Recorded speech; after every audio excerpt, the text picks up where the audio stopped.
কোনো সম্পর্ক নাই, আমার কোনো ঠিকাদারও না সে, আমার জানা মতে।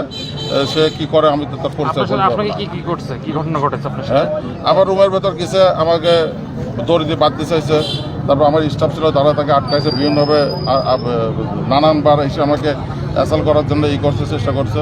আমার স্টাফরা প্রতিহত করছে, তাদেরকে ফেলাই দিয়েছে। যে আমার মোবাইল ছিল সেটা টেবিলের পর বাড়ি মারি মোবাইলটা ভেঙে দিয়েছে। আইনি কোন ব্যবস্থা নিচ্ছেন? আইনের ব্যবস্থা আমি এখন নেবো আর কি। রেডি করা হয়েছে, ড্রাফট বানাইছি, সই স্বাক্ষরও করা হয়েছে, ডিসি স্যারকে পাঠানো হয়েছে, জেলা প্রশাসক স্যারকে পাঠানো হয়েছে, এসপি স্যারকে পাঠাইছে। এখন আমি থানায় জমা দেবো।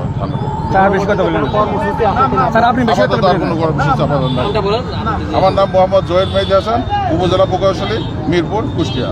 ধন্যবাদ সকলকে, আপনাদের অশেষ অশেষ ধন্যবাদ। ভালো থাকেন ভাই। কার নেতৃত্বে এসেছিল?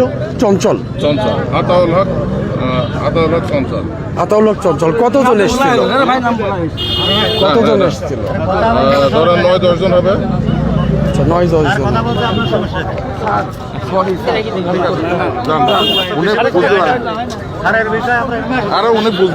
দর্শক, যেমনটি দেখছেন যে 5 আগস্টের পরে কিন্তু এই মিরপুর উপজেলা পরিষদে সরকারি কর্মকর্তা কর্মচারী যারা নিয়োজিত আছে তাদেরকে বিভিন্নভাবে হেনস্থা, লাঞ্ছিত সহ বিভিন্ন হুমকি ধামকি দিয়ে কাজ উদ্ধারের অভিযোগ তুলেছে এই উপজেলা পরিষদের বিভিন্ন সরকারি দপ্তরের কর্মকর্তা কর্মচারীরা। তাদের অভিযোগ, বিভিন্ন সময় তাদের হুমকি ধামকি সহ বিভিন্নভাবে লাঞ্ছিত করা হয় এবং বিভিন্ন সুবিধার দাবি করা হয়। সেসব অভিযোগ তুলে মিরপুর উপজেলা পরিষদের সামনে কিন্তু এই উপজেলা পরিষদে যারা কর্মকর্তা কর্মচারী আছে তারা কিন্তু আজকে মানববন্ধন করেছে। তারা জানিয়েছেন যে এই ঘটনায় যারা বিভিন্ন সময় বিভিন্নভাবে জড়িত তাদের দৃষ্টান্তমূলক শাস্তির দাবি জানিয়েছে। একই সাথে তারা আইনগত ব্যবস্থা গ্রহণ করবেন বলে তারা এই মানববন্ধনে জানিয়েছেন। মানববন্ধন শেষ করে তারা যার যার দপ্তরে ফিরে যাচ্ছে, কিন্তু এই সমস্যার সমাধান চেয়েছেন তারা। একই সাথে তারা আইনগত ব্যবস্থা গ্রহণ করবে বলে আমরা জানতে পেরেছি।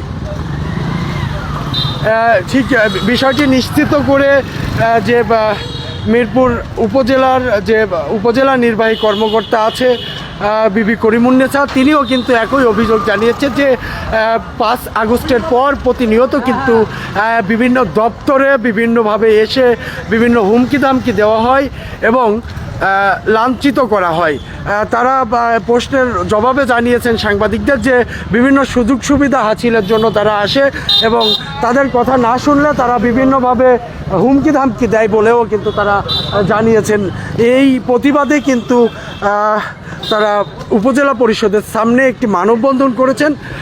এখানে তারা জানিয়েছেন যে গতকালকেও এরকম একটা অপ্রীতিকর ঘটনা ঘটেছে, আজকেও কিন্তু সেই একই ঘটনা ঘটেছে বলে তারা অভিযোগ তুলেছেন। কিন্তু এখনও পর্যন্ত কিন্তু তারা আইনগত কোনো ব্যবস্থা গ্রহণ করেনি এবং এই ঘটনায় কিন্তু তারা কোনো মামলা করেনি। তবে 5 আগস্টের পরে এ ধরনের একাধিক ঘটনা ঘটেছে বলে অভিযোগ তুলেছেন এই উপজেলা পরিষদে বিভিন্ন দপ্তরে কর্মরত কর্মকর্তা কর্মচারী সহ এই উপজেলা নির্বাহী কর্মকর্তা বিবি করিমুন্নেছাও কিন্তু একই কথা বলেছে যে বিভিন্ন সময় বিভিন্ন লোকজন এসে তাদের কাজের জন্য প্রেশার ক্রিয়েট করে এবং বিভিন্ন দাবি জানায় বা বিভিন্ন কাজ উদ্ধারের জন্য তারা আসে। তাদের কথা মতো যদি তারা কাজ না করে সেই ক্ষেত্রে কিন্তু তারা বিভিন্নভাবে হেনস্থা এবং লাঞ্ছিত করার চেষ্টা করে। এমনকি তারা আরও বিভিন্ন ধরনের অভিযোগ কিন্তু তারা তুলেছেন। দর্শক,